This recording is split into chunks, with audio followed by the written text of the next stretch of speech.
The tide has officially turned against the Kamala Harris campaign. On this channel for the last several weeks, I have been predicting that all of the polls are going to flip because Kamala Harris came in, had the soft coup against Joe Biden, and then that meant that, oh, all the pollsters had to go ahead and try to influence the public opinion by having all of these false polls come out showing that Kamala Harris is way ahead of Donald Trump, is way more popular than she actually is. Well, guess what? All of that has cooled off. It is now gone. And yesterday, I actually highlighted in a video that Fox News had a poll showing that Donald Trump was up. Nate Silver showed that Donald Trump was up. The Real Clear Politics polling average showed Donald Trump was up. And guess what's happening today? The 538 is now saying that, yes, in fact, Donald Trump is up. Just back in September, they had Kamala Harris up 64 to Donald Trump's 36. And now look at October, Trump is up 52 to 48, slated to win 272 electoral votes. So yes, this is truly excellent to see because of how quick the turnaround actually happened, right? That's what made this really amazing. And of course, all the pundits, all the mainstream media talking heads are starting to catch on to the fact that this is actually happening. So before we get to the clips, please like and comment on this video so we can break through the algorithms. Here we go.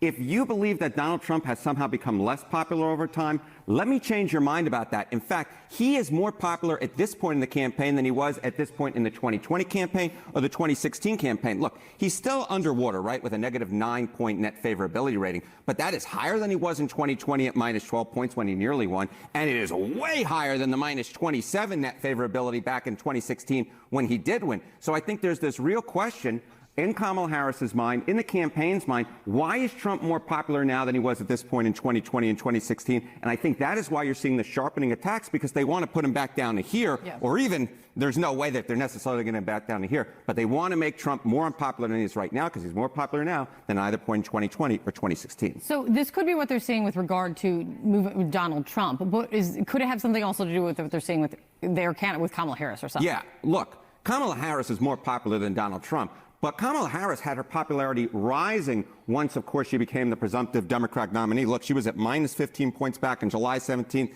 then minus 4 points on August 17th, then 1 point on September, plus 1 point. She was actually in positive territory a month ago, but she has fallen back down to minus 1. The momentum of Kamala Harris has stalled. And I think they feel like they have to change something that's going on in their campaign because they were seeing a rise, and now it has stalled out. Look, she's still more popular than Trump.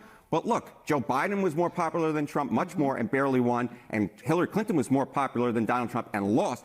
Being more popular than Trump isn't enough. She wants to continue to see her favorabilities rise, but in fact, they're going in the wrong direction. Yes. I was talking to a lot of voters, and I will just say that you texted me right around the Democratic convention, and you said, I am talking to people, and Kamala Harris has a problem with black men. Yeah, and I told the campaign I did not hear from them. I mean, who am I for them to get back to me? But there's a problem. And look, I went from battleground state to battleground state. When they invited me to the convention, I didn't just want to fly there. I said, I'm going to go and talk to voters in battleground states. And I did. It was not curated. I went up to people just doing man on the street. And said, who are you going to vote for? Black men. And time after time after time, they said, I'm voting for Donald Trump. Why? Now, their reasons, why? They said, because most of the time they said, well, you know, for economic reasons. Right? Or because he gave me a stimulus check, and I had to correct them over and over. Democratic pollster and strategist, Doug, my feeling on this is when people start finger pointing inside the party at, you know, when you're 20 days out, that's never a good sign. It's, in fact, Laura, you're absolutely right, a very bad sign. I'm picking up from my Democratic friends and sources precisely what you're reporting. The so-called blue wall of Michigan, Wisconsin, and Pennsylvania is eroding for the Democrats. There is a level of disorganization on the ground and incoherence vis-a-vis the messaging that is clear. And what I'm picking up is that the Harris campaign really doesn't have a closing message or strategy, as we, I think, saw in Bret Baier's interview with Kamala Harris today. Yeah, her points on the economy didn't really hit home. And the number one issue, she still doesn't really have an answer, except saying, look at my plan on my website. Yeah, and there is not a clear sense as to what she's going to do different than Joe Biden, which, as you point out, close to 60% of America has made them feel worse off.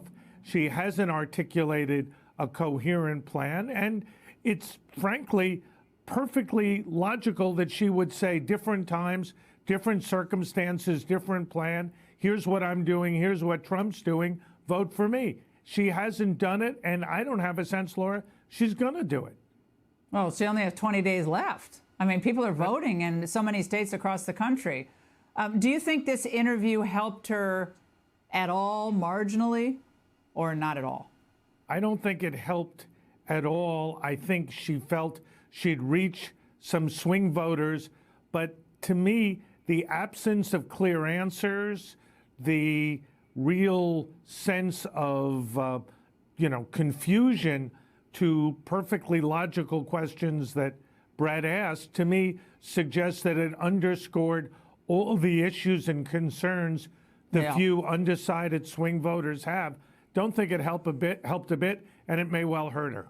Yeah, they did mean tweets 3.0. Trump's mean. Vote for me. That's basically her closing argument. So seeing the writing on the wall in those conversations, Donald Trump is more popular than he's ever been. He's gaining popularity among minority voters. Kamala Harris's campaign has stalled out, and she has no clear message as to why she would be any better than Joe Biden, right? What's her plan? How's she going to make America better? Oh, I'm going to give away a bunch of free money to people. Yeah, but how does that fix the economy? Give people as much money as they want, but when it costs so much to actually live, none of that free money really matters. And that's what people are really seeing. That's what they're remembering. Donald Trump actually had a really good economy, and Kamala Harris, Joe Biden, they haven't. So why in the world would we want more of the same? And I love seeing these chickens come home to roost right in Kamala's hair. Okay.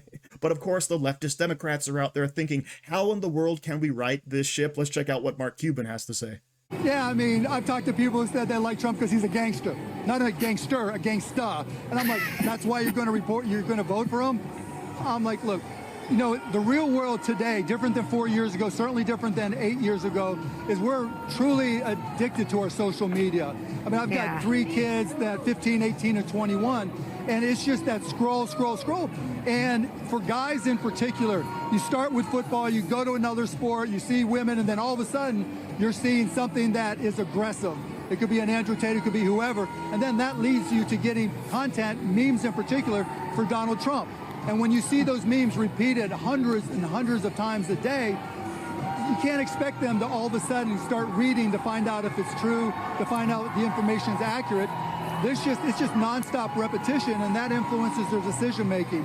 And so the campaign, and we've talked about it, has got to come up and reverse engineer those algorithms and come up with a response.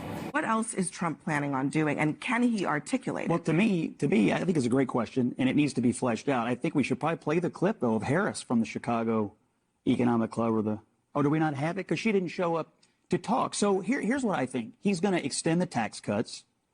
He's going to rein in the federal government and the overburdensome regulatory state, which he can now do because of the Supreme Court. Mm-hmm. And he's going to take on these countries that screw American workers. That's the plan. And by the way, he's going to crack down on immigration to the benefit of American workers. He's going to deport 20 million people, the people who pick your crops. My point is that a lot of people look at how much money we've spent on this conflict, and they're asking themselves, my roads are crumbling, my schools suck, we just had major disasters across the country, FEMA doesn't have enough money allocated. By the way, I don't live in that country. I don't live in that country, by the way. America's not that horrible. Brian, if you get out of New York and talk to regular people. I don't live in New York. No, I live in a normal city, in a normal town. My roads are not, I love New York, but my roads are not crumbling. My schools don't suck. I just get tired of anti-America. Maybe you're fortunate enough to put your kids in darn good schools, but there are a lot. No, let me finish here. There are a lot of people in this country who aren't wealthy, who don't live in great cities, who do have to send their kids to terrible schools. That is a fact because of their zip codes. And to sit here arrogantly and say, well, my kids go to great schools. I live in a great neighborhood. That's your experience. The roads are crumbling. Most people in this country. I mean, come on, bro. What Chair Michael is saying, I mean, that is the point that you're making. Trump has taken that mantle up, but it used to be honest, the Democrats were the ones saying, let's get out of these wars. Let's get out of Vietnam. Let's get out of Afghanistan. Let's invest in America and inner cities. And Republicans would say, let's fund the Department of Defense. So that's the flip that's happening. So try as they might, what's the plan for the leftist Democrats to actually win? Oh, we have to deprogram masculinity from our kids, right? We can't actually let them see Donald Trump be out there with all of the memes, okay? We have to expose them to the actual truth, that the Democrats are ruining the economy, importing foreign workers, and taking away your jobs, and of course causing havoc around the entire world, okay? That's what's actually happening. Oh yeah, and Kamala Harris, she's too busy to go ahead and meet with economic forums and tell us exactly what her policies are. Instead, she's got a general malaise for all the money she's going to spend on people so they can afford these inflated prices. And then, of course, we have to go ahead and deny that there are many Americans actually suffering out there from all of the problems the Biden-Harris administration is caused, all right? Because the leftist bubble is a real thing. And all of these people who live in D.C., who live in New York, who don't know a conservative or independent, much less talk to one, have zero clue, zero idea what people are actually facing in their everyday lives. And that is why Donald Trump is trouncing Kamala Harris, right? Just a couple weeks left. Voting has already started. Get out there. Cast your ballot. Volunteer. Put the word on the street. Get Donald Trump over that finish line. Thank you for watching. Don't forget to like, share, comment, subscribe, and stay safe out there, people, because they're coming after you.